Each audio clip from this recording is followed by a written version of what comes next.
됩니다. KBS 1라디오 4시 뉴스를 마칩니다. 아나운서 김지윤이었습니다. KBS.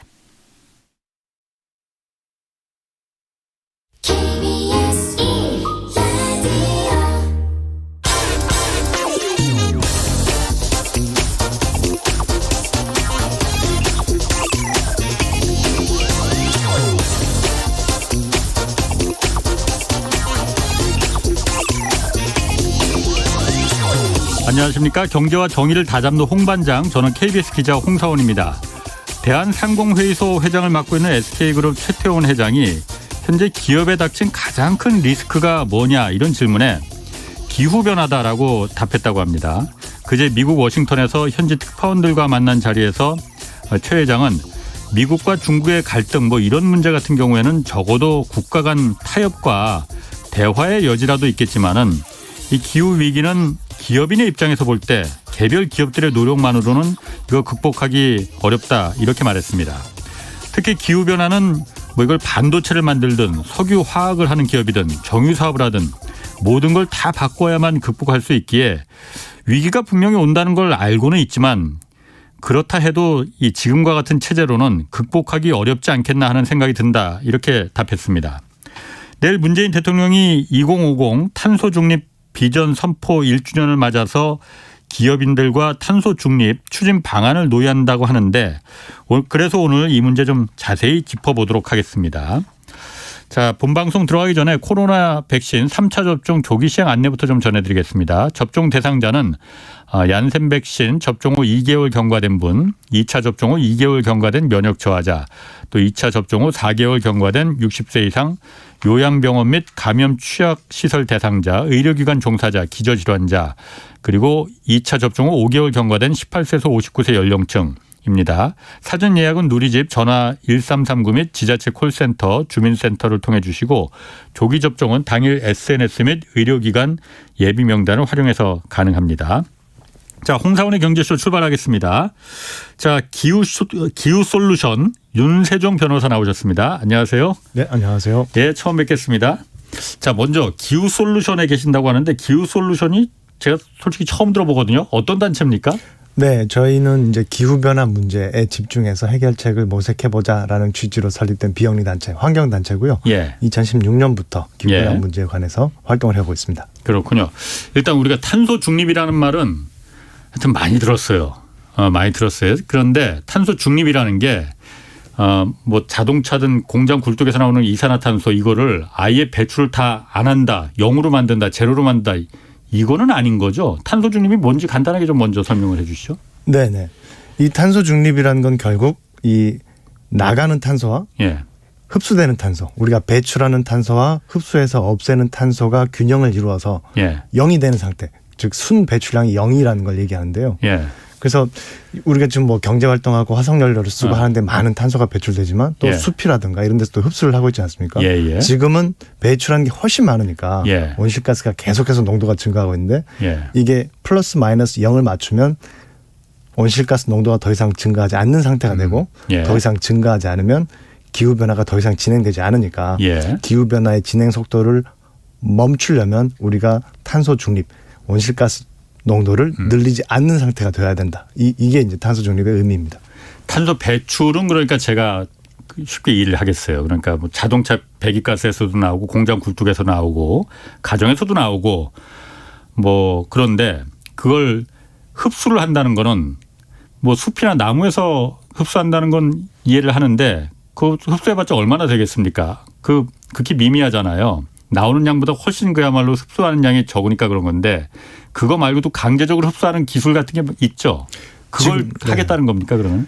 그걸 개발하고 있고 지금 이제 서서 이제 실용화 단계에 이르렀는데요. 아직 예. 이제 그 이른바 탄소 포집 저장 CCS라고 하는 기술로 흡수하는 양은 아직은 많지 않고요. 예. 그래서 탄소 중립을 달성하기 위해서는 지금 배출하고 있는 양을 대부분 예. 극적으로 감축시키는 게 가장 중요하고 반드시 필요합니다. 배출하는 양을 극적으로 감축시키는 게 쉬우면 금방 했죠. 어려우니까 지금 이런 거 아닙니까? 어려우니까 배출하는 양을 줄이기보다는 아까 잠깐 말씀하신 제가 그 부분은 예전에 저도 한번 취재를 한 적이 있었거든요. 강제로 우리가 공장 굴뚝 같은 데서 이산화탄소만 따로 모아서 이걸 갖다가 땅속에 집어넣더라고요, 막. 그러면 이제 그 공기 중에 남아 있는 이산화탄소가 좀 양이 줄어드니까 그거를 좀 중립을 맞추겠다. 그게 더 그 좀 적극적이고 현실성 있는 방법 아닌가요? 그게 이제 어렵다는 거죠. 그게 어렵고 비용이 많이 들고 하다 보니까 예를 들면 지금 전 지구에서 배출되는 온실가스 뭐 수십억 톤, 뭐 이렇게 수백억 톤이 되는데 지금 전 세계에서 그 CCS를 통해서 흡수하고 있는 양이 4,500만 톤밖에 안 됩니다. CCS라는 게 그러니까 포집해서 땅속이나 바닷속에 집어넣는 거. 그렇죠. 지금에 4,500만 톤밖에 안 되지만은 기술이 이제 막 그건 시작되는 단계잖아요. 네네. 그러면은 그 기술이 그야말로 더 발전하면은 4,500만 톤이 45억 톤이 될 수도 있는 거 아니에요? 그럴 수는 가능성은 있죠. 근데 그 가능성에 대해서 과학자들이 현재까지 기술 개발된 상태라든가 앞으로 전망을 봤을 때 그렇게까지 빨리 되기는 상당히 어려울 것 같다라고 보고 있고요. 예를 들면 우리나라도 지금 탄소 중립 관련해서 계획들을 세우고 있는데 2050년에 지금 우리가 1년에 배출하는 게 7억 톤 정도 됩니다.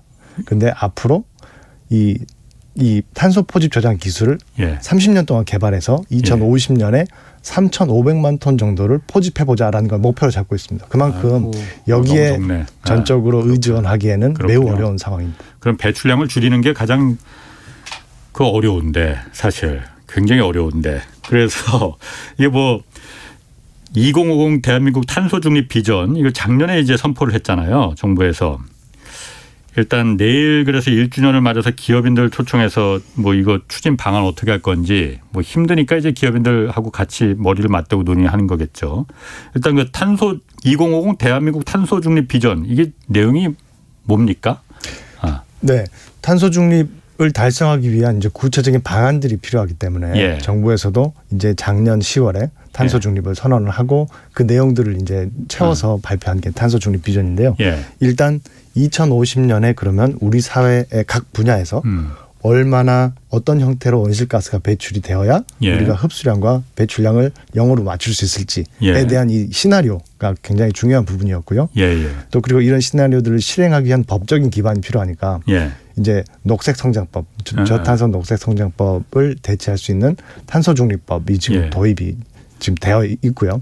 그리고 2050년은 사실 장기 목표이기 때문에 이것만 가지고는 부족하니까 중기적으로 중간 목표로서 2030년에 우리가 온실가스를 사실은 기존 목표보다 더 상향해서 감축을 해야 된다. 그래서 2030년 상향된 온실가스 감축 목표가 이 비전에 포함되어 있습니다. 그럼 우리나라에서 지금 그 그러니까 온실가스가 이산화탄소가 가장 대표적인 거죠? 그렇죠. 이산화탄소의 비중이 가장 높습니다. 그 가장 많이 배출하는 게 뭐예요? 자동차 교통인가요, 그러면? 사실 발전소입니다. 발전소, 석탄 발전소, 화력 발전소. 그렇죠. 지금 우리나라 전기 생산을 보면 여전히 40% 정도가 석탄에서 나오고요. 사실 우리가 연탄을 쓰지 않게 된 이후로는 일상에서 석탄을 거의 볼 일이 없지만 가끔 고기 구워 먹을 때 쓸 때는 안 보지만 여전히 굉장히 많은 양이 발전소에서 쓰이고 있고 우리가 쓰는 전기의 40%가 석탄에서 나온다는 거는 사실 흔히 알려져 있지 않은 사실이기도 합니다. 발전소에서 저는 자동차가 워낙 많으니까 다른 나라도 그러면 그렇습니까? 그 발전소에서 차지하는 비중이 큰가요? 이산화탄소가?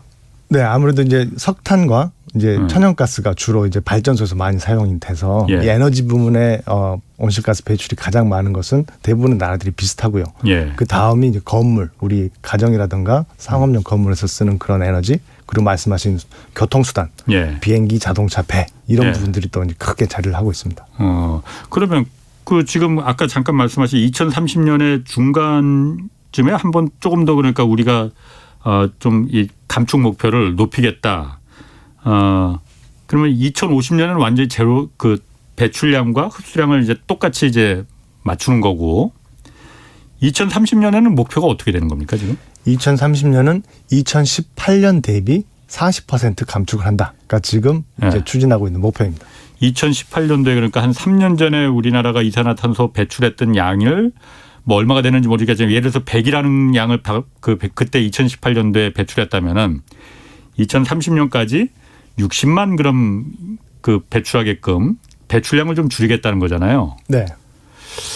그런데 어쨌든 이 그 온실가스 배출을 줄이면은 이게 성장과 경제 성장과 바로 연결돼 있잖아요. 경제 성장을 위해서는 뭐 공장도 자꾸 돌아가야 되고 발전소도 자꾸 돌아가야 되고 그래야 되는데 그 배출량을 40%를 감축시킨 다음에 성장을 포기해야 되는 그 문제도 따르는데 2030년이면 지금 얼마 안 남았지 않습니까? 뭐 한 8, 9년밖에 안 남은 거 아니에요? 그 가능해요 그러면은? 일단 가능하다고 봅니다. 왜냐하면 예. 일단 온실가스를 배출하는 게 사실은 화석연료를 쓰기 때문이고 예. 화석연료를 쓰는 건 우리가 에너지가 필요하기 때문인데요. 예. 그러니까 에너지를 더 많이 소비하고 더 많은 공장을 돌리고 뭔가 더 많은 동력을 얻어야 사실 경제가 돌아갔던 게 예. 지난 산업화 이후에 지난 100 몇십 년간의 우리 경제의 모습이었다면 예. 경제 성장과 화석연료의 이 소비 이 두 개를 분리시킬 수 있다. 이 두 개를 분리시킨다. 이른바 이제 디커플링이라는 얘기가 나오는데요. 예. 이런 화석연료를 더 쓰지 않고도 경제 성장과 유지가 가능하다. 왜냐하면 지금은 재생에너지, 풍력과 태양광을 중심으로 한 재생에너지에서 얻어올 수 있는 에너지가 충분히 싸졌고 예. 이런 에너지로 화석연료를 대체하는 것이 기술적으로 가능한 상황에 와 있기 때문에 이게 충분히 가능하다라고 과학자들도 그렇고 지금 이미 정책적으로도 예. 이 방향으로 많이 잡혀 있습니다. 그런데 뭐 그 말 하면은 당장 이제 그 반대 논리가 들어오는 게 재생에너지라는 게 태양광이나 풍력이라는 게 현실적으로 분명히 한정이 있지 않느냐. 불안정한 에너지 아니냐. 그거는 전 에너지라는 게 항상 필요할 때 바로 전기 코드 꽂으면 바로 나와야 되고 1년 내내 아주 공급량이 일정해야 되는데 구름 끼고 장마 때는 태양광 안 되고 바람 안 불면은 풍력 발전 안 되고 그래서 실제로 요즘 영국 같은 경우에는 북해에서 바람이 안 불어서 전력난이 극심하다고 하잖아요. 그러다 보니까 원전 얘기가 나온단 말이에요. 지금 우리나라는 어쨌든 탈원전, 뭐 탈원전이라는 용어가 맞는지 모르겠지만은 어쨌든 원전에 대해서 그 의존을 좀 줄이자라는 그 정책으로 드라이브를 걸고 있는 거잖아요. 이게 그러면은 그 원전에 대해서는 어떻습니까? 이게 아까 말씀하신 대로 2030년까지 40%를 갖다가 줄이고 2050년에는 완전히 이제 그 배출과 그 흡수를 제로로 맞추려면은 원전이 없이 이게 가능하냐 이런 의문들 들거든요. 어떻습니까? 네. 일단 먼저 말씀드리고 싶은 것은 사실 우리나라는 원전을 상당히 적극적으로 활용하면서 온실가스를 줄이는 나라에 속합니다. 왜냐하면 우리나라처럼 25% 내외에 거의 4분의 1의 전력을 원자력으로 통해서 얻는 나라가 사실 많지 않고요. 그래서 원자력에 대한 의존도가 꽤 높은 편에 속하고요. 지금 현재 우리 에너지 정책은 원자력을 활용하면서 온실가스를 줄인다에 속합니다. 왜냐하면 이 탈원전 정책이라는 게 사실 이름이 조금 잘못 붙었다는 생각이 드는데요. 사실은 원전을 더 이상 짓지 않겠다라는 뜻이지 있던 원전을 조기 폐쇄한다거나 그건 아니죠. 그런 거 아니고 이미 지금도 신고리 5, 6호기는 아직 신규 원전으로 건설 중이고 이게 완공이 되면 이 원자력 발전소는 아마 수명 때까지 쭉 활용이 될 겁니다. 그래서 2050년에도 지금 정부 시나리오에서는 원자력 비중이 7에서 8% 정도 남아있게 됩니다. 그래서 새로 짓지는 않지만 지금 가지고 있는 상당히 많은 양의 원자력 에너지원을 단계적으로 수명이 다하는 원전들은 폐기하면서 단계적으로 이용하면서 간다라는 게 지금 에너지 정책이기 때문에 상당 부분 활용이 돼 있다고 보고요. 그러면 확대하면 안 되느냐의 문제에서는 그리고 더 지으면 안 되는 거예요? 물론 더 지을 때도 별로 없을 것 같긴 한데. 사실 많은 나라들이 원자력을 대안으로 생각하고 있지 않습니다. 거기에는 이제 가장 큰 이유가 두 가지가 있는데요. 첫 번째는 원자력이 더 이상 값싸지 않다라는 인식이 이제 넓어지고 있고요. 왜냐하면 원자력 발전소는 일단 건설 자체도 꽤 비싸지만 이 나중에 폐로를 해체하는 비용이라든가 폐기물을 처리하는 비용까지 고려하면 사실 굉장히 비싼 에너지원 전체 주기로 보면 가격이 상당히 높고 거기에 비해서 대안으로 제시되는 풍력이나 태양광은 지난 10년, 20년 사이에 가격이 어마어마하게 떨어졌습니다. 10분의 1, 뭐 20분의 1 수준으로 가격이 떨어지고 계속해서 내려가고 있기 때문에 여기에 에너지 저장 장치라든가 뭐 배터리라든가 이런 것들이 계속 기술 개발이 진행된다는 생각을 하면 원자력이 지금 앞으로 10년, 20년 동안 더 유리한 에너지원이 되기보다는 더 비싼 에너지원이 될 가능성이 더 높다. 라고 보는 측면 그리고 원자력의 가장 본질적인 문제죠. 이 고준위 사용 후 해결료를 어떻게 처리할 것인가에 그렇죠. 대해서는 결국 원자력 발전을 시작한 60년대 후반 70년대 초반부터 50년이 지난 지금까지도 아직 답을 찾지 못했고 우리나라도 찾지 못했기 때문에 지금 시점에서 이미 사용 후 해결료는 굉장히 많이 쌓여 있는데 여기서 더 추가하는 것이 과연 정치적으로나 사회적으로나 타당할 것인가에 대한 더 중요한 의문이 남아 있습니다. 그 탄소 중립이라는 입장에서 봤을 때는 어때요? 그러면 탄소 중립이라는 입장에서 봤을 때 아까 말씀하신 대로 신재생에너지 태양광이나 풍력 이런 부분만으로 원전을 대체할 수 있을 거냐? 그렇지 못할 것 같다는 그러니까 물론 막연한 생각일 수도 있어요. 그러니까 뭐 많이 언론에서 이제 보수 언론 쪽에서 많이 그런 얘기들을 하니까 그거는 맞아 태양광으로는 부족하지 원전이 있어야 돼라는 생각이 들거든요. 그 탄소 중립이라는 입장에서 봤을 때 원전 없이도 그게 가능한 겁니까? 원자력이 이제 온실가스가 많이 배출되지 않는다는 건 엄연한 사실이고요. 그렇죠. 또 연료만 있으면 에너지가 나온다는 점에서는 확실히 장점이 있는데 아까 말씀드렸던 이 경제성과 이 폐기물의 문제가 굉장히 큰 단점이고 이게 사실 극복되기가 어려운 단점이기도 해서 이 전체적인 점수를 내봤을 때 사실은 좋은 점수를 받기 좀 어렵다라는 측면이 있고 반대로 재생에너지의 단점이죠. 변동성. 출력이 계속 변하고 그다음 불확실성. 내일 구름이 낄지 바람이 멈출지 그렇죠. 예측하기 어렵다는 점에 대해서는 이제 저장 장치라든가 예측 기술 그리고 수요 대응 이런 이 전력 계통을 운영하고 이런 재생에너지 원을 운용하는 기술들의 발전으로 상당 부분 지금 보완이 많이 되고 있고 앞으로 이런 보완의 속도가 더 빨라질 것이라는 예측이 되고 있습니다. 그래서 결국 에너지는 이런 에너지 설비들은 보통 20-30년을 보고 투자를 하고 설치를 하기 때문에 이런 기술 추세를 볼 때는 지금은 원자력보다 재생에너지 쪽에 중점을 둬서 에너지 정책을 만드는 게 더 안전하고 지속 가능하지 않겠는가라는 게 저희 생각입니다. 하긴 한 10년 전만 해도 제가 뭐 이런 부분 또 취재를 또 많이 해봐갖고 쓸데없이 또 아는 게 많습니다. 그러다 보니까 10년 전에 그 태양광 패널이라고 있잖아요. 그 패널이 태양을 받아서 그 태양광을 이제 전기로 바꿔주는 역할을 하는 거잖아요. 그 반도체잖아요. 네. 그게 효율이 한 8%밖에 안 됐대요. 태양광이 100이 들어오면 8만 전기로 바꿔줬는데 요즘 그게 15에서 한 17까지 올라갔다는 거예요. 그만큼 기술이 발전했다는 거지. 그러니까 앞으로 10년 뒤에는 지금 15인 효율이 30%까지 올라갈 수도 있는 거예요. 기술이라는 게 그야말로 수요가 있으면 따라서 발전하게 마련이니까. 그리고 또 우리가 탈원전 하지만은 아까 변호사님 말씀하신 대로 계속 2050년까지 계속 새로 짓는 원전들은 수명을 다할 때까지 그냥 계속 운영을 할 테고 그 안에 새로운 원자력 기술들 꼭 이게 우라늄을 태우는 그것만 원자력 발전이 아니잖아요. 그러니까 핵융합이나 이런 폐기물을 발생하지 않는 그리고 안전한 그런 원자력 발전 기술들이 이제 개발되니까 그런 부분을 이제 좀 같이 좀 생각을 해봐야 될 것 같고 근본적으로 이게 좀 저는 바뀌어야 된다고 하거든요. 특히 우리나라 같은 경우는 국가 정책이 에너지에 대해서는 일반 국민들이나 기업 산업체에 공급은 걱정하지 마라. 공급은 국가가 책임지겠다. 그러면은 그냥 펑펑 쓰게 마련이거든요. 이 부분부터 좀 바꿔야 되는 거 아닌가 그 생각이 좀 들거든요. 어떻습니까? 근데 굉장히 좋은 지적입니다. 이때까지 이 전기가 수돗물처럼 언제든지 내가 필요하면 아주 싼 가격에 충분히 공급돼야 되고 공급이 멈춘다거나 이런 거에 대한 생각을 하지 않고 쓸 수 있게 만들었던 측면이 있고 그 결과로 과연 우리가 이 전기를 효율적으로 쓰고 있는가에 대해서는 개선할 부분이 굉장히 많습니다.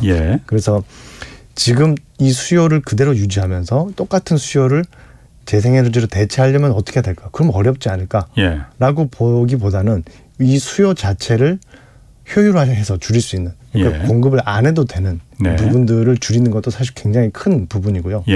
그래서 이 공급 방식을 바꾸는 것과 이걸 사용하는 방식, 소비하는 방식을 바꾸는 것이 양쪽으로 가게 되면 지금 생각하는 것보다 훨씬 빠르게 그리고 훨씬 효율적으로 이 에너지 전환이 달성이 가능하다는 생각이 들고 그게 사회적인 비용도 훨씬 낮을 수 있을 것 같습니다.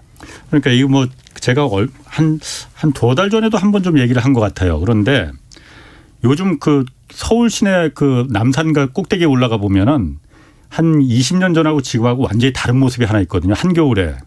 뭐냐면은 옛날에는 올라가 보면은 빌딩마다 보일러에서 그 난방 그 보일러 돌리느라고 하얀 그 수증기가 계속 모락모락 올라왔잖아요. 건물마다.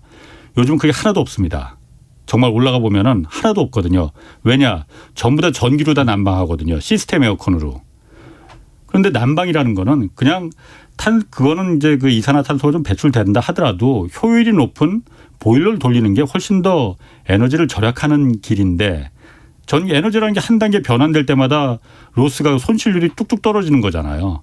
물론 전기가 편하고 깨끗하니까 전기로 그냥 난방 돌리지 뭐 하지만은 사실 미국이나 유럽에서는 전기로 난방 안 하거든요.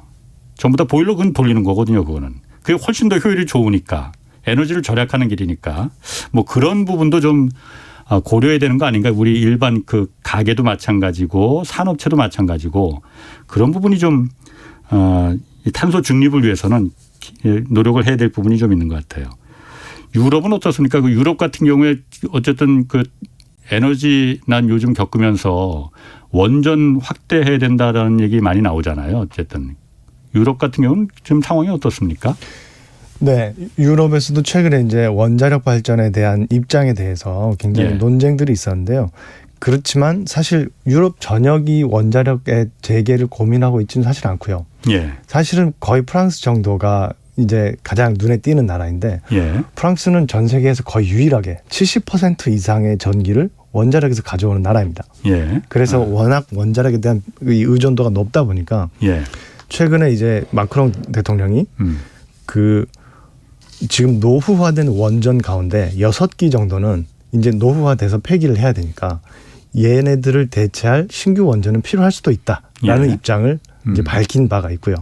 그래서 사실은 지금 원전을 확대함으로써 앞으로 필요한 에너지를 원전에서 얻겠다라는 방향보다는 현재 가지고 있는 원전의 의존도를 어느 정도 유지할 필요가 있지 않을까 정도의 수준의 논의가 사실은 유럽에서 진행되고 있다고 보는 게 좀 더 객관적인 것으로 보이고요. 올해 상반기에 이제 유럽 의회에서도 이 Fit for 55라는 이제 그 기후변화 대응 법안을 제시를 했는데 기존에 있었던 온실가스 감축 목표를 한층 더 높이고 특히 에너지 부문에 있어서는 재생에너지 원전이 아닌 태양광과 풍력의 비중을 대폭 높이는 이런 입법을 발의를 해서 통과를 시켰고요. 결국은 유럽도 전체적인 에너지 부문의 정책에 있어서는 재생에너지에 대한 대폭적인 확대, 재생에너지를 중심으로 한 에너지 전환의 기조는 여전히 변함없이 유지가 되고 있다고 보는 게 더 객관적일 것 같습니다. 그 SMR이라고 있잖아요. 소형 그 뭐라고 하지? 소형 원자로, 소형 모듈 원전.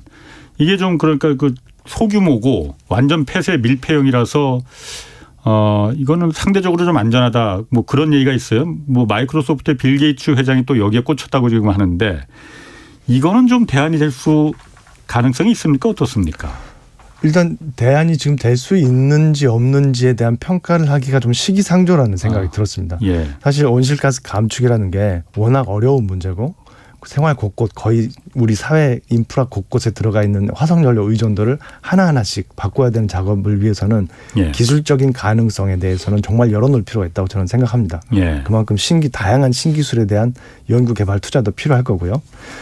그래서 이 소형 모듈 원전 같은 경우도 안전성이라든가 효율성이 충분히 검증된다면 적극적으로 고려할 수 있다라고 생각합니다. 그렇지만 현재로서는 아직 상용화가 단계에 이르진 못했고 원전의 또 본질적인 문제인 폐기물에 관해서는 소형 모듈 원전이라고 해도 자유롭게 어렵기 때문에 우라늄을 태우는 거니까 뭐 어차피 그것도. 그렇죠. 그래서 여기에 대해서 계속 가능성을 타진하면서 검토할 필요는 있지만 이게 된다면 성공적으로 된다면 문제가 해결될 수 있다는 걸 미리 전제하고 에너지 정책을 짠다든가 이게 된다면 재생에너지가 불필요하니까 재생에너지 도입을 늦추자거나 이렇게 이 에너지 정책을 가져간다면 그건 좀 위험한 일이 될 수 있다고 생각하는 게 이 기술이 충분히 검증이 되지 않고 충분한 안전성이 입증이 되지 않을 가능성도 여전히 있기 때문에 아직까지는 잠재적인 가능성 중 하나로 검토할 필요가 있다라고 생각합니다. 지금 우리나라 그 고준위 폐기물 그러니까 우라늄을 태우면 거기서 이제 플루토늄이니 뭐니 이런 게 잔뜩 이제 나오는 거잖아요. 그거는 지금 폐기물 그 처리하는 그 부지 이런 거 아직 지금 논의는 되고 있나요, 우리나라에서? 한때 뭐 그것 때문에 뭐 네. 난리였었는데. 네. 당시 그 논의가 있을 때 제가 이제 고등학생 때였는데 예. 그걸 보면서 이제 환경법을 공부하고 변호사가 돼야 되겠다고 생각하는 원인 중에 하나였습니다. 그래서 근데 맞습니다. 그래서 지금 사용 후 해결료 예. 가장 이제 방사능이 강한 이 고준위 폐기물 같은 경우는 그렇죠. 국내에서 아직 해결책을 찾지 예. 못했고 부지 선정 과정도 절차도 아직 진행을 못하고 있는 상황이고 우리나라 내에 있는 각 원자력 발전소에 있는 임시 저장소에서 수조 임시 저장소에다 예. 지금 보관을 하고 있는데 그 저장소도 지금 상당히 포화 상태에 가까운 원자로들이 많습니다. 예. 그래서 그걸 확대해야 되는 논의도 진행이 됐었는데 거기 그 논의하면서도 굉장히 논쟁이 많았었죠. 그러면은 그거 수조 임시 저장고 다 차면 거 어떻게 해야 되는 거예요, 그러면은? 옆에 이제 임시 저장고를 새로 만든다는 게 현재까지의 최선의 해결책입니다. 그 같은 원자력 발전소 안에? 그렇죠. 근데 이 임시 저장소라는 거는 당연히 이 안전성이라든가 예. 어떤 그런 연구 저장소의 기능을 할 수는 없는 거라서 사실 예. 상당히 높은 위험에 노출되어 있는 상태라고 보는 게 맞겠죠. 일본 그 후쿠시마도 그러니까 그 폭발한 게 그 수조 안에 있던 그 핵 연료 이제 폐기물들 그게 이제 그 냉각수가 없어지면서 그게 폭발한 거였다면서요, 그러니까 원자로도 폭발했지만은. 네, 뭐 그 정도 대형 사고였으니까 예. 뭐 원자력뿐만 아니라 관련된 부대 시설들도 당연히 영향을 받지 않았을까 생각합니다. 자, 그 탄소 중립 관련해서 이제 원전은 뭐 그렇다 하고 그 기후 조약 있지 않습니까? 지난달에 열렸잖아요. 영국 글래스고에서 UN 기후 변화 협약 그 당사국 총회 여기서 그 글래스고 기후 조약이라는 게 채택됐다고 하는데 그 핵심 내용은 좀 뭐였나요? 네, 이 당사국 총회라는 게 이제 UN 기후 변화 기본 협약이라는 국제 협약 하에서 당사국들이 매년 만나서 이제 기후 변화 관련된 논의를 하는 자리인데 올해 글래스고에서 이 채택된 결정문 중에서는 전 세계 이 각 당사국들이 석탄 감축 필요성에 대해서 다시 한번 합의를 했다는 점 그리고 화석 연료에 대한 국가적인 지원을 줄여야 된다라는 점에 대해서 합의를 했던 이 두 가지가 가장 중요한 포인트라고 생각을 했습니다. 왜냐하면 결국은 온실가스 배출의 거의 90%가 이 화석 연료의 사용과 관련된 거기 때문에 석탄, 석유, 천연가스의 생산과 소비를 줄여야만이 우리가 온실가스를 줄일 수 있다. 여기에 대한 합의가 다시 한번 확인이 된 거죠. 그런데 그 글래스고 그 합의라는 게 그 기후조약 이번에 합의가 이게 아주 굉장히 불완전한 대책이다. 그 일부 국가에서 반발도 굉장히 심했다라고 하잖아요. 이유는 뭡니까? 네, 일단 이 UN 기후변화 기본 협약이 체결된 이후로 과학자들이 제시하는 이 정도로 기후변화가 제한돼야 되고 우리가 이 정도로 온실가스를 감축해야 된다라고 권고했던 수준에서 이 당사국들이 감축하겠다고 약속한 그 수준이 일치된 적은 없습니다. 항상 부족했었고 그래서 지금 기후변화가 너무 빠른 속도로 진행되고 있고 이 속도로 갔을 때는 굉장히 위험할 수 있다는 경고들이 계속 나오고 있는데요. 이번 당사국 총회에서 합의된 내용으로도 사실 과학자들이 말하는 마지노선이라고 얘기하는 1.5도 온도 제한 그리고 2050년 탄소 중립을 달성하기에는 부족한 수준이기 때문에 그 부분이 이제 가장 본질적인 아쉬움이라고 볼 수 있겠습니다. 1.5도 올라가는 게 더 이상 올라가지 않게 만드는 게 목표예요, 그러면은? 그렇죠. 산업화 이전 대비 1.5도 이상 올라가지 않게 1.5도에서 멈추도록 하는 게 지금 목표입니다. 그러니까 산업혁명 이전에 비해서 1.5도 이상 올라가지 않게. 네. 1.5도면 뭐 얼마 안 되는 것 같은데. 지금 1.1도가 올라 있는 상태고요. 0.4도가 남아 있는데 이게 지구 평균 기온 1.5도라고 하지만 사실은 이게 지역별 편차가 있고 계절별 편차가 있기 때문에 우리가 느끼는 거는 겨울에 1.5도 좀 더 따뜻해지고 여름에 1.5도 더워지는 게 아니라 훨씬 더 큰 폭의 변화를 겪게 될 거라는 게 이제 과학자들의 경고입니다. 그렇죠. 사람 많이 사는 데는 훨씬 더 1.5도가 아니고 거기는 한 5, 6도가 더 올라가는 데고 사람 안 사는 데는 그야말로 그 1.5도를 맞출 수도 있는 거고 그 편차가 워낙 극심하기 때문에 그게 이제 기후변화를 일으키고 그런 거잖아요. 그렇죠. 그런데 이번에 그 글래스고 그 기후협약에도 기후조약에도 인도도 반발했고 뭐 그 주로 이제 개발도상국들이 반발했다고 하는데 제가 봤을 땐 그게 당연한 것 같아요. 왜냐하면 제가 2009년도에 제가 그때는 시사교육 창의하는 시사교육 쌈이라는 프로그램이 있었는데 제가 거기 있었는데 제가 탄소의 덫이라는 그 다큐멘터리를 하나 제작을 했었거든요. 그때 영국에 한번 출장을 갔었는데 영국의 그 당시 환경부 차관 이제 전 차관이었었는데 그분이 그런 얘기를 하더라고요. 지구를 살리자는데 누가 이걸 갖다가 반대하겠느냐 이 대의명분에. 그런데 지구를 살리지 않으면서 지금까지 지구를 이렇게 죽게 만든 거는 다 영국을 비롯해서 미국, 유럽 국가들, 선진국들이 다 이렇게 만들어놨는데 그 선진국들이 이렇게 잘 살게 된 거는 결국 석유나 석탄을 다룰 수 있는 그 기술을 개발해서 석유나 석탄을 다룰 수 있었기 때문에 잘 살게 된 거 아니냐. 근데 이제 와서 중국이나 인도 같은 신흥 국가들이 좀 우리도 그럼 좀 잘 살아보겠다고 석유나 석탄을 만드는 기술을 갖다 이제 개발도상국들도 보유해서 좀 해보려고 하니까는 이제는 선진국들이 나서서 아 그거 안 돼. 이제는 우리가 이산화탄소 감축 기술을 우리가 갖고 있으니 감축해야 돼. 그리고 이산화탄소 감축 기술을 갖고 또 돈을 벌려고 하는 거 아니냐. 그러면 이분이 그 얘기를 하더라고요. 제가 그 부분에 참 그 감명을 받았는데 지구를 살리려면은 그 부분에 대해서 돈을 받고 팔면 안 되는 거 아니냐. 이분이 그 얘기를 하더라고요. 지구를 살리려면은 그 이산화탄소 감축 기술을 왜 개발도상국에 돈 받고 파느냐. 물론 기업들이 개발한 거니까 그거는 그 수익이 나야 될 겁니다. 그 부분은 선진국들이 감내해야 된다는 거지. 선진국 정부들이 그 부분을 같이 그 돈을 지원을 해줘야 되는 거지. 후진국들한테 개발도상국들한테 그 돈을 내고서는 그야말로 그 사가라 하면은 말이 안 되지 않느냐. 자동차 뒤에 붙은 배기가스나 공장 굴뚝에 그런 이산화탄소 감축 기술을 갖다가 돈 내고 사라고 하면은 어느 나라가 그걸 사겠느냐라는 제가 그 부분이 참 그 감명이 깊었었거든요. 맞는 말 아닌가요, 그거? 네, 맞습니다. 그래서 이 유엔 협약에도 공통된 그러나 차별화된 책임이라는 원칙이 이제 그 국제 협약에 규정이 되어 있고 예.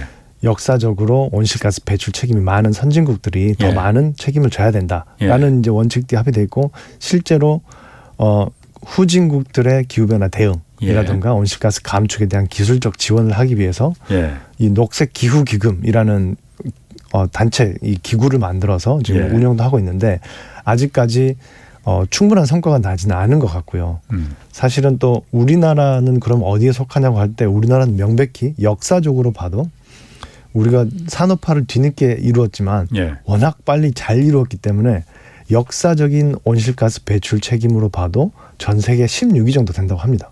그래서 사실 이런 논의에서 이런 불평등을 얘기할 때 사실 우리는 역사적 책임을 더 많이 지고 있는 편에 서서 예. 앞장서서 사실은 도와줘야 된다라는 얘기를 해줘야 되는 입장에 있는 것도 사실이어서 예.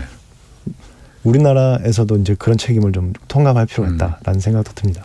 8910님이 그 대구 달서구에 계신가 봐요. 대구 달서구에서는 탄소 중립 1110 하트 캠페인을 하고 있어요. 1인이 1년간 1톤 줄이기 10가지 실천인데 보일러, 에어컨 2도 업 다운 그러니까 에어컨은 2도 다운, 보일러는 2도 에어컨은 2도 업, 그 보일러는 2도 다운인 것 같아요. 그리고 시장 바구니 쓰기, 또 물 받아 쓰기, 콘센트 뽑기, 자전거 타기 이런 거 실천하고 있어서 이런 걸 실천하는데 하나도 어려운 게 없다고 다른 분들도 좀 같이 좀 동참하자고 해주셨고 226 하나님이 태양광 패널이 20년 사용하면 수명이 다하고 이 태양광 패널 폐기 처리 문제도 있다고 하는데 그 문제에 대한 대책도 필요하지 않을까요? 하고 그 질문 주셨거든요. 태양광 패널이 이게 수명이 있나 보죠? 그러면? 네, 뭐 20에서 25년 정도를 보통 수명으로 봅니다. 그럼 이것도 그럼 이 폐기물 그러니까 그 폐기량이 많아서 그 문제가 되는 그 정도 수준이려나 이것도요? 전체 발생하는 폐기물에 비하면 이 태양광 패널의 폐기물 발생이 이 우리 일반적인 폐기물 수준에서 크게 벗어나기는 어렵다는 생각이 일단 들고요. 예. 물량 자체가.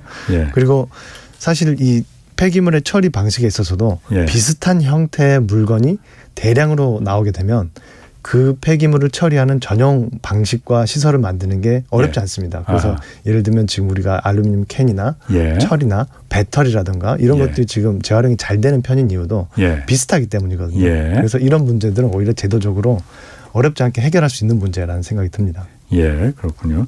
아까 그 석탄 발전이 가장 이 온실가스 배출에 이 주범이라고 얘기하셨잖아요.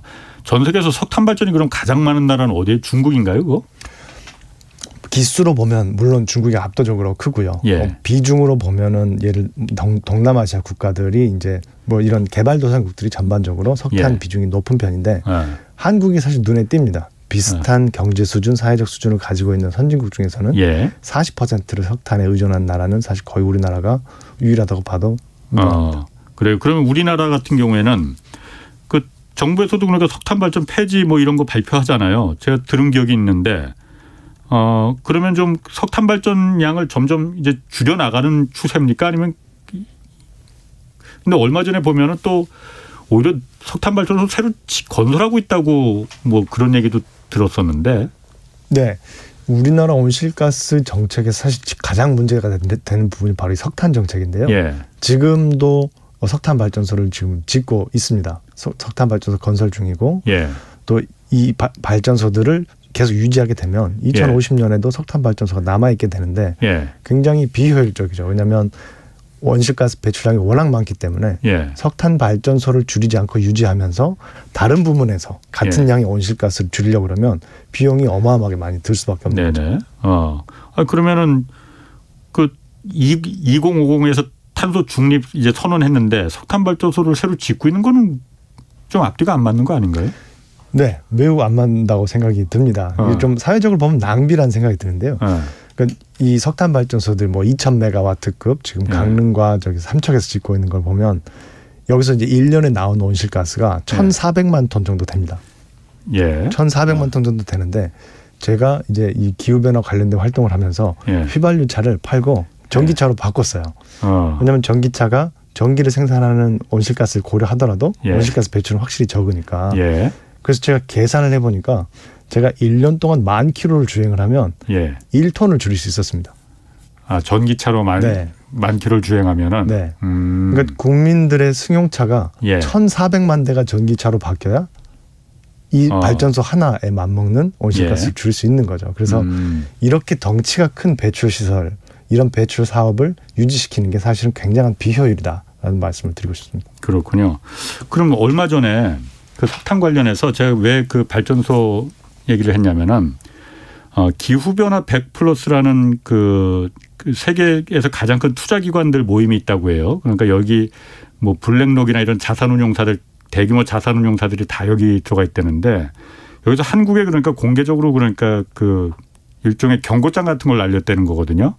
한국에 석탄 발전이 너무 많다. 이거 계속하면은 금융적으로 주주로서 행동을 하겠다. 왜냐하면 이 기후 100플러스라는 여기서 워낙 그 연기금들을 많이 운영하고 있으니까 자산을 많이 운영하고 있으니까 뭐 여기 삼성전자도 들어가 있고 뭐 그 한전도 들어가 있고 포스코도 들어가 있고 다 투자를 주식을 갖고 있거든요.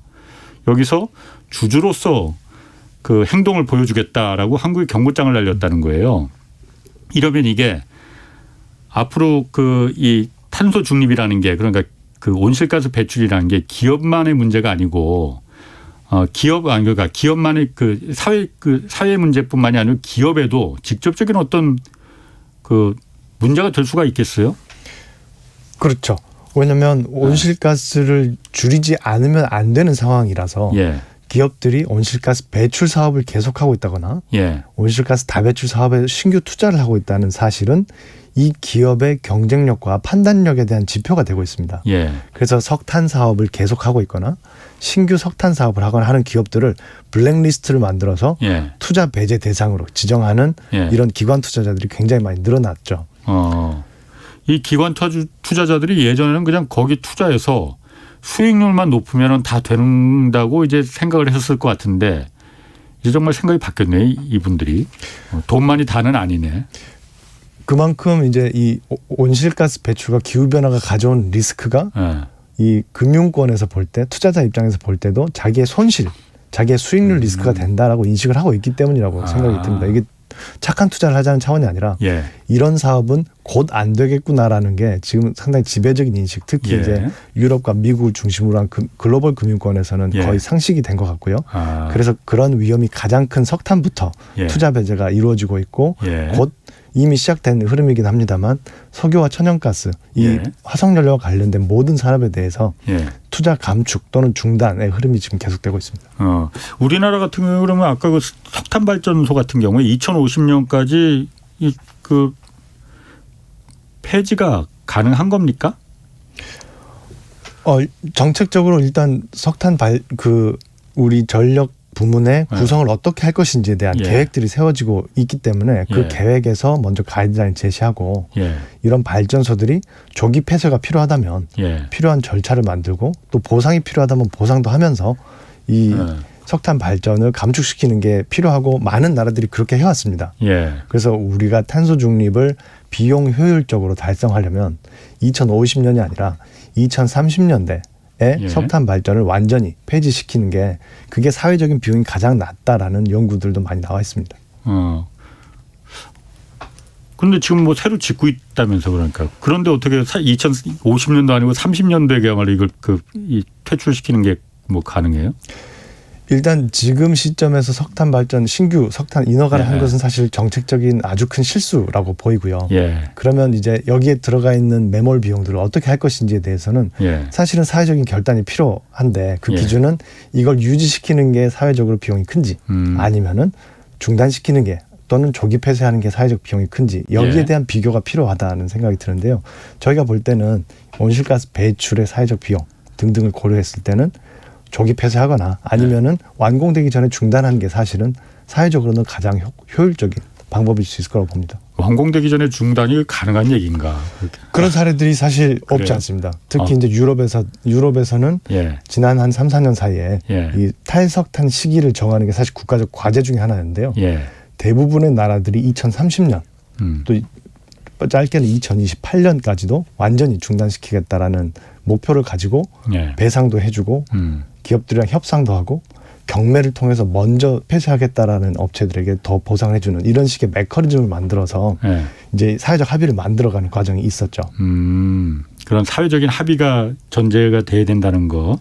그 화석연료 보조금이라는 게 이게 무슨 말이에요? 화석연료 보조금이라는 게? 네, 이 보조금이라 그러면 이제 직접 지급하는 예. 금액을 생각하기 쉬운데 사실은 더 중요한 거는 정책금융기관들, 수출입은행이라든가 예. 산업은행이나 무역보험공사 같은 이런 국책 금융기관들이 예. 화석연료와 관련된 산업에 예. 돈을 빌려주거나 예. 보증을 제공해 주는 게 사실은 굉장히 큽니다. 왜냐하면 예. 국가가 그렇게 금융 제공을 하게 되면 일단 이자도 훨씬 싸고요. 예. 그 사업에 대한 국가 보증이 들어가기 때문에 예. 사업 진행에 큰 도움이 되는데요. 예. 우리가 뭐 석유 천연가스 개발이라든가 뭐 유조선, LNG 운송선 그리고 뭐 정유시설, 건설 같은 이런 사업들에 우리나라 공적 금융기관들이 지원하는 금액이 굉장히 많습니다. 이런 예. 게 바로 사실 국가 보조금에 해당하는 거죠. 그렇군요. 지금 뭐 헤이든님이 유튜브에서 답글을 하나 주셨는데 그 현재 건설 중인 석탄 발전소 전부 7기가 있다고 해요. 그거는 과거 정부에서 인허가가 완료된 발전소고 현재 정부에서는 신규 석탄 발전소 인허가를 한 바는 없다 이렇게 의견 주셨는데 맞는 얘기인가요? 네, 맞습니다. 과거에 그러니까 그 뭐 7기를 갖다 석탄 발전소 허가를 해줬었나 보군요. 네네, 전 정권에서 나왔던 인허가였죠. 전 정권. 네. 그럼 이명박 정권 때. 그렇군요. 그럼 아까 그 화석연료 보조금 있잖아요. 이거 관련해서는 한국 정부는 어떤 입장이에요? 그러면 이거에 대해서는? 화석연료의 이 석탄, 석유, 천연가스로 보면 올해 4월에 예. 정부에서 앞으로 석탄에 대해서는 국가적인 금융 지원을 하지 않겠다라는 선언을 했습니다. 국가적인 어떤 지원이요? 국가적인 금융 지원을 하지는 예. 않겠다라는 선언이 나왔었고, 예. 그게 그 이유가 그 시점까지 국가적으로 이제 석탄의 금융 지원을 하는 나라가 전 세계에서 사실은 한국, 중국, 일본만 남은 상황이었습니다. 예. 그래서 워낙 국제적인 비난이 많았고 한국이 이제 중단 선언을 하니까 일본과 중국도 이제 따라서 선언을 하게 됐는데요. 예. 아직 석유와 천연가스에 대해서는 뚜렷한 입장이 없고 지금 해외에 국가적인 금융 지원을 하는 규모로 보면 우리나라가 석유 천연가스에 대한 투자가 전 세계에서 G20 국가 가운데서 1등인 것으로 나타나 있습니다. 그만큼 많은 국가적 지원이 가고 있고 예. 이게 사실은 해결돼야 될 문제 중에 하나입니다. 그런데 그만큼 이제 지원이 1등이라는 이유는 어쨌든 이게 에너지 문제라는 게 성장과 연관이 아까도 말했지만 성장과 연관이 있기 때문에 그런 거잖아요. 근데 현실적으로 이 석탄 그 화석연료를 퇴출하고 국내 산업계가 돌아갈 수 있을까? 그 걱정이 그냥 그 항상 이 뒷목을 딱 잡거든요. 네. 가능합니까? 굉장히 무거운 주제인데요. 사실 네. 결국은 우리나라 산업 구조의 문제입니다. 네. 산업 구조의 문제고 우리 10대 수출 품목을 보면 예. 정유, 자동차, 그다음에 선박, 철강 이렇게 굉장히 온실가스 집약도가 높고 예. 화석연료랑 굉장히 밀접한 관련이 있는 품목들이 우리나라 주요 수출 품목이고 예. 우리나라 주요 산업인데요. 예. 이렇게 해서 이제 많은 경제 성장을 이뤘지만 이런 산업들은 어찌 되었건 온실가스를 줄여야 되는 상황에서는 예전처럼 유지되기는 사실 어려운 게 객관적인 상황입니다. 예. 그러면 국가 정책으로서 산업 정책으로서는 이 산업들을 유지시키는데 지원을 하기보다는 이 산업들에게 출구 전략을 마련하고 이 다음 산업은 무엇인지에 대한 전환을 고민할 수 있도록 그런 지원을 하는 게 지금 필요하다고 생각이 들고요. 예. 그런 상황에서 이런 산업 자체를 유지시키고 육성하는데 너무 많은 공적 자금이 투입되는 것은 사실은 사회적으로도 문제라는 생각이 듭니다. 아까 제가 오프닝에서 그 최태원 이제 상공회의소 회장 그리고 SK그룹 회장이 미국에서 그런 얘기를 했대요. 그저께 이게 가장 큰 기업인 입장에서 봤을 때 가장 큰 위기 지금 당면한 것 다른 얘기가 나올 줄 알았는데 기자들이 특파원들이 물어봤을 때 기후 문제가 가장 지금 문제다라고 말한 이유가 바로 그런 것 같아요. 이게 어쨌든 압력이 계속 들어오니 이걸 다 해결할 수 있는 방법이 기업 입장에서는 없는데 이걸 해결을 안 하면은 페널티를 물리고 한다고 하니 이게 가장 큰 기업 입장에서는 리스크다. 이건 해결 방법이 없다. 기업 입장에서는 그 얘기를 하는 것 같거든요. 그런 면에서 아까 말씀하신 대로 정부가 그런 부분에 대해서 기업하고 같이 이걸 해결할 수 있는 그 우회할 수 있는 아니면 다른 방식으로 그야말로 이 탄소의 그 어떤 기업 구조로 바꾸는 그 방법이 좀 필요할 것 같긴 한데 아까 그 탄소 중립 근본적인 거로 한번 돌아가서 말이죠. 탄소 중립이라는 게 어쨌든 우리나라만 하는 게 아니고 그 아까 글래스고에서도 뭐 회의가 기후 협약을 선언했다고 하고 이게 우리가 안 하면 무슨 페널티가 있는 겁니까? 꼭 해야 되는 거예요?